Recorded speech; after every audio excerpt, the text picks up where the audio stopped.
நம்ம ஆட்சிக்கு வந்த அடுத்த நிமிஷம் என்ன செய்ய போறேன்னு சொல்றேன்.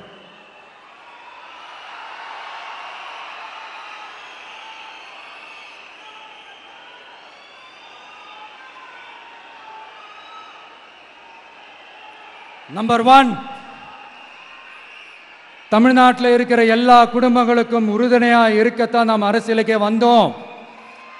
அந்த எண்ணத்தோட வெளிப்பாடு தான் நம்மளோட ஒவ்வொரு குடும்பத்திற்குமான உத்தரவாதம். 200 யூனிட் கட்டணமில்லா மின்சாரம். நம்பர் 2, என்னோட பாட்டி, அம்மா, அக்கா, தங்கச்சிங்க எல்லாரும் தமிழ்நாட்டில் எல்லா இடத்துக்கும் அனைத்து அரசு பேருந்துகளிலும் கட்டணம் இல்லாமலே போகலாம். நம்பர் 3, சட்டம் ஒழுங்கு சரியா ரொம்ப ஸ்ட்ரிக்டா நிலைநாட்டியே தீருவோம். அதோட வெளிப்பாடா பெண்கள் பாதுகாப்புக்கான மிக கடுமையான சிறப்பு சட்டம் கொண்டு வரப்படும்.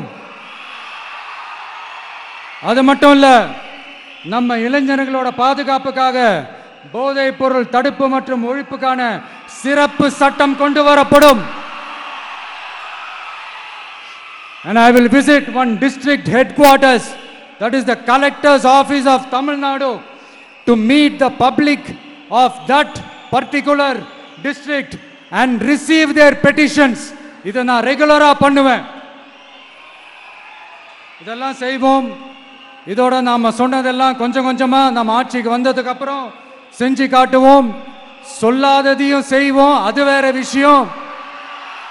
ஆனா இப்போ நம்மளால செய்ய முடிஞ்சதை மட்டும் இப்போதைக்கு நான் சொல்லியிருக்கிறேன்.